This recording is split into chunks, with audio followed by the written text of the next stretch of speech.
Hello and welcome back to another episode of Goosebumps Podcast Can Be Murder. Today I'm one of your four hosts. Today I'm joined by Josh, also known as An Otaku Life for Me. What's up, y'all? How you be? Next I'm joined by the Grinch. Hello. Brandon's also with us, but he is on mute at the moment. He'll be back as soon as he finishes making his popcorn. I'm your host, Bumps the Night, and let's get into it. Today we're talking about the Werewolf of Fever Swamp, and if I'm not mistaken, I think this is our 21st episode.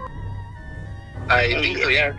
Because I have two I haven't finished editing, yeah. So, 21 episodes in, 14 main books in, 3 Give Yourself books in, and 2 rants about how the TV show from 2023 sucked. We're just chugging along. Yeah. Okay, so Grinch, you said you had a plot synopsis for Werewolf Fever Swamp. Go ahead with that. There's something really horrible happening in Fever Swamp. Something really horrible. It started with the strange Halloween at night. Then there were the Robins torn to shreds. Everyone thinks Grady's new dog is responsible. After all, he was just like a wolf, something a little bit on the wild side. But Grady knows that dog is just a regular dog, and most dogs don't howl at the moon, or disappear at moonlight, or change into terrified creatures when the moon is full. Or do they? Werewolf Fever Swamp follows Grady and his family, the Tucker family. Grady is our main character. Another main character in this book is his sister, Emily. So, she's the older sibling of the two, but Grady and Emily are forced to move into the Fever Swamp, which is this murky, gross, swampy area that's made up but based in Florida. For those of you who don't know, me and Josh are based in Florida, and let me tell you something. This place is ass. So why they chose to move here, I don't know why, but it is a swamp. It's a hot, muggy, mosquito-infested shit sack. Grady's parents are scientists. Also, isn't this the second scientist pairing we had in this series so far? Dr. Brewer, Grinch is right. Who's out of the basement? Him. In short, though, the Tucker family moves to Florida. They are studying deer. These deer that they're supposed to be airlifted from, like, South America, but if you look it up, like these Brazilian swamp deer. They're trying to see how they would react to the swamps of Florida. Yep, they're the variable. So, the book kind of picks up Grady and Emily, which they don't have this in the show, but Grady and Emily decide to go exploring in the swamp, and they end up getting lost and find a swamp hermit's, like, hut. Which, they bump into him, and he chases them. I think it's just because they intruded on his land and scared him, but he chases them, and they run to their parents, like, oh my god, he chased us, and the dad's like, no, he's nice, you're crazy, you're crazy. An old ass man who's just a little silly. There's Brandon. So yeah, from there, as the book progresses, Grady starts hearing howling at night, which, that's creepy. Which, also, interesting fun fact, we don't have wolves in Florida. So, no, we do not. We have coyotes, but we do not. We don't have no wolves. We got jank-ass coyotes. I did not know coyotes, yes. By the way, I was looking on the Wikipedia for this book and the episode. It turns out that Will is the only one who appears both in the book and the TV episode, because in the book, there was another neighbor that would be in the book. Cassidy, yes, but we weren't there. That's okay. So the plot progresses and Grady gets attacked by a dog. Now, here's a fun point. In the book, he names the dog Wolf. In the TV adaptation, he names him Vandal. Vandal, yeah, short for vandalize. Which I like that better personally. After meeting Wolf or Vandal, we meet Will Blake, who is more or less our protagonist in this book. We just don't know it yet. Which, come on, guys, anybody with 2 first names, can't trust them. Just saying, So Will Blake lives in the swamp, or lives near them in the swamp area, and he becomes Grady's best friend pretty quick. He also is the first one to tell Grady a bunch of shit about the swamp, basically scaring the shit out of him. Here's the thing, in the book, Casey was supposed to be the one who there's no werewolf in the swamp, it's just a normal swamp. No, I think. No, in the book, let me progress to where we meet Casey and I'll get to that. So Will does, like Josh says, start kind of spinning some bull. While he's exploring with Will, he comes across this heron that's just torn in half, just completely mutilated. So then from there, the next big major plot point is they meet Cassidy, who's another neighbor. She's a female neighbor. She's the one who starts spinning the werewolf tale. You hear that howling at night? That's the Werewolf of Fever Swamp. Now then we get to a point where they're in the swamp, and Cassidy's with them actually. When she's telling them that the hermit is the werewolf, and he shows up covered in blood with a turkey over his shoulder. I give a good look. Well, he overhears them talking, so he just starts screaming, I'm the werewolf, while spinning the turkey around. I was like, holy shit. But That guy is unhinged. it's just a prank, bro. It's just a prank. From that point, we kind of progress where we get to the end where one of the deers are killed, and they assume it's Vandal. Like, the cage is ripped open, and the deer's just mutilated. So, like, oh, Wolf did it. He's got to go to the dog pound because other animals are dying. It's got to be him. Well, again, and I'm just going to say this. Like, I remember reading that part recently, and the level of damage that is done to that fence, by the way, which is a metallic fence, it's metal, okay? There's no way that dog could have done it. For scientists, that was a pretty dumb parent role. I mean, do the math here. Yeah. It can only be like 4 things, and it's definitely not the dog. Yeah. But then again, this is from a kid's point of view. I understand why they went that way. So from there, they decide to get rid of the dog, and the next night, before the dog gets taken away, we hear the infamous howling again. This time, Grady decides to check it out, because there's no way Wolf could have done that, man. And he goes outside, and he's alone in the swamp when he's attacked by the werewolf finally. We finally have the big confrontation. The werewolf comes for him, and it pins him down, and in the moonlight, he recognizes, even though it's a beast face, it's Will. As a kid, that blew my mind.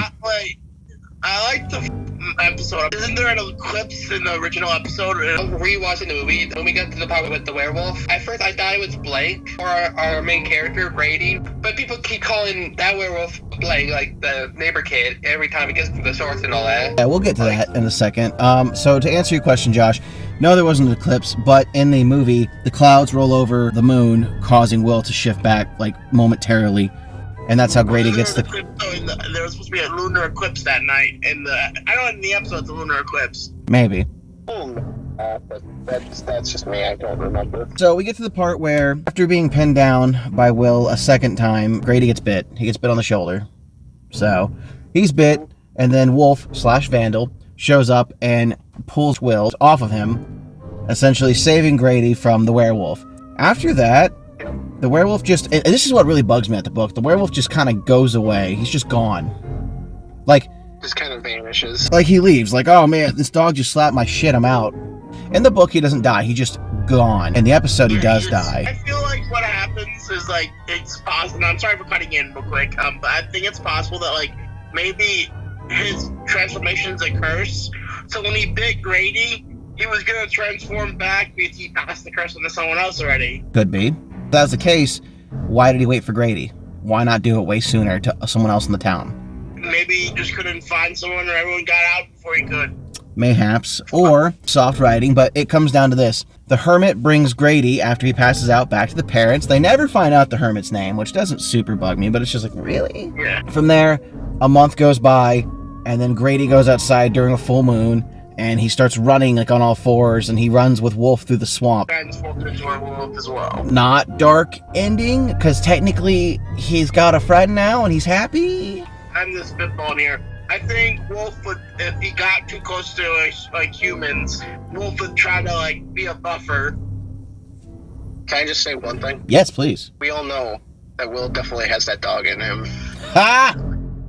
Good shit. I've been waiting to say that, so. I love that you build up for that. I'm very proud of you. I was looking on the Wikipedia for the Swamp Hermit. It says he was alive in the book, but he died in the episode. Yeah, we'll go over the episode in just a second. I feel like we're jumping the gun here. Let's get a rating on this book and the very interesting twist ending it had, and then we'll go to the episode. How about that? Starting with Brandon, what'd you think of this, and what are you scoring it? This is actually one of my personal favorite ones, so I'm going to be a little bit biased, but I'm going to give it a 9 out of 10. Okay. Josh? It's one of my all-time favorite books. Like you, it did scare me as a kid because I used to go to Florida regularly from Illinois, and I remember reading this one time from on my way to Florida, and I was like, oh, great, because my grandfather said we were going to visit a swamp. All right. Yeah, so... And what do you score it? 10 out of 10. 10 out of 10, okay. Grinch, what did you think of this book, and what do you score it? I think it's a very good story, especially for a werewolf story. It didn't have a lot of werewolf stories after the Universal Monsters, so 9 out of 10. Okay. I myself also enjoyed it. I wouldn't say it's my favorite book, but it definitely is one of my top 10. It's a good book. It has a solid story. The ending's a bit of a twist, and it was a damn good adaptation when it comes to film. So I'll meet you there. I'll give it a 9 out of 10. Screw it. Even though there's a couple plot holes, I enjoyed it. Hashtag Florida. That's a 9.5 out of 10 on the rating. So almost a perfect score. Now let's talk about the episode adaptation. Like we stated earlier, kind of throughout this book, the film did not have Cassidy. She was the neighbor who gave the exposition on the werewolf. Blake kind of filled that role. The hermit dies in this. He did not die in the book, but in this he dies. Will gets him when he's caught in a net and just straight takes him out, like in the moonlight. The biggest change to all of this, aside from like, a couple minor things, was the fact that Will dies in this. Like, he straight up dies. He died. When I was watching the episode, it showed that the Swamp Hermit, the one who brought him back home after the fight with Will. So either that's a ghost, or he's still alive. No, in the episode, he just gets up and walks back with Vandal back home. Yeah, in the episode, he takes himself home. And the book, the Swamp Hermit takes him home. I remember the parents say that the Swamp Hermit brought him home after he knocked out from the fight. I think you're conflating the book and the episode, because I don't remember at all the parents saying that to Grady. I haven't watched the episode in probably 10 him years. Apologizing to Vandal about thinking that he could hurt the animals and that they were going to take him to the pound. But I remember it so clearly. Like, I watched the episode not so long ago, and I could have sworn they said something about the Swamp Hermit bringing him home after he fainted. I remember that very clearly. Brandon, do you want to weigh in here? Again, that wouldn't make sense because he doesn't faint. After Vandal knocks Will into the swamp, Vandal walks right back up. He's a good job, boy. He gets up and walks back to the house. That's basically what happens. Yeah, but in the episode, I remember it. He got knocked out after Will died. All right, I'm going to interject here and say it doesn't matter who remembers how it ended. It does not matter. Think about what really matters. Okay. All right, so what's really important here is not whether the hermit sucked him off while he was asleep or not. What's important here is the fact that how did the swamp melt Will? What caused that? That's what I want to know. What, melt him? I don't even melt him. It's just Are you water. guys? Somebody get this guy a shot. Well, the only thing we see coming out of the swamp was his shoe. His torso pops out of the. There's a skeletal torso that pops out of the water. Oh, at the end? Yeah. Yes. God damn it! You're pissing me the fuck off. It could be flesh-eating bacteria inside the swamp. Brandon, what do you think killed Will? Like, I mean, obviously the swamp, but what does that? Were there piranha in the swamp? You know what? I'm going to take a wild guess and just say that sounds good to me. Nah, dude, a gator wouldn't leave bones like that. Like, maybe there was something in that water. Like, there's more to me. The more interesting part was how his flesh was stripped from his bones so quickly. I got it. Sulfuric acid. Maybe. There you go. Anything's on the table, if we're going to be honest here. Yeah. Yeah. Again, that to me was like the real, like, it was scary, it was good, but just his instant death in the swamp was just like, what? Like, maybe if there was lore that, like, werewolves couldn't get wet, maybe, but I don't understand it. And I'm not mad that it was the death, because obviously, they had to end it. But the boy fell in the water, gets sucked under the swamp, and comes up a skeleton. Like, what? One thing I will give the show better is that they actually fleshed out the hermit's character a little bit more, which I actually like. They give him more of a reason why he's so batshit. In my opinion, this is one of the ones that did deserve a two-parter. Some of the two-parters were stupid and a waste, but this one, I look at it and I say, you know what? Chef's kiss. You did well. You maximized the time. You made a good product. I'm okay that we lost an episode of another show because this one was filled out well. Like, this is how you do Goosebumps. I agree. All right, well, I personally don't feel like I should be able to rate it because I haven't seen it in a long time. But we might as well rate the episode, starting with Grinch. I had to give it a 10 out of 10, especially for the actors in the episode, because I feel like they did very well for the script they had, especially since it was the two-parter. So yeah, 10 out of 10. Brandon, what do you think? 10 out of 10. Josh? I'm going to be the outlier here. I'm going to go 9 out of 10 because I'm just going to say this now. I prefer the ending in the book more than I prefer the ending in the episode where it's just Grady howling at the moon. Well, Yeah. I'm with you. I think it was a 9 out of 10 episode, but I'll meet you in the middle there. It's a 9.5 rating, so shocker, it scored about the same as the book. It was a good adaptation. It was done well. The practical effects were really good. For a 90s cheese fest, I loved it. It's easily one of the best episodes. Here's the question. What weighs it heavier? Is this the better adaptation, or is Werewolf Skin better? I'm going to say this. It's a hard comparison because Werewolf Skin had, I think, one of the better budgets for an episode. Because, like, legit was like, that had explosions, had a fucking car scene with, like, rock music. Like, come on, that shit had a better budget. That's fair. I like this better, personally. Do we want to move on to book number 15? You Can't Scare Me. Or do we want to move on to another Give Yourself Goosebumps book next week, which I don't know what number 5 is. Werewolf Woods. Oh! You guys want to keep with werewolves, or do you want to move on to You Can't Scare Me? It's funny. It's fun. Okay, so we're doing a Give Yourself next, but I find it ironic that our two choices in our path are either werewolves or a swamp, because that's exactly what the next two books are about. I love that. Yeah. Alright, so then we'll be reviewing, well, actually, we'll be group reading the next book together, Beware of Werewolf Woods. Haven't read that one, looking forward to it. Off by one. I think the last time I read that one genuinely was like 12 years ago. So I read it when I was 12. So Brandon, do you want to pick up where we left off then, and you want to be the host? I will gladly. Okay. So then Brandon's going to walk us through as the main character in that one. Starting with closing statements, let's go to Grinch. I have to say, this is one of my favorite werewolf stories of the series besides Werewolf Skin. If this was made into a major motion picture today, I feel like it was just CG all that, especially the werewolf part. Okay, yeah. Josh, closing statements. I mean, it's one of my favorite stories. I'm a huge werewolf fan, as you all know. I'm just gotta say, I'm glad we reviewed it. I wish I had time to watch it. With everything going on, I turned out like 7 videos this week. I just did not have time. Anyway, Brandon, closing statements. Brandon? It was fun. It was fun to go back to this one. No, definitely.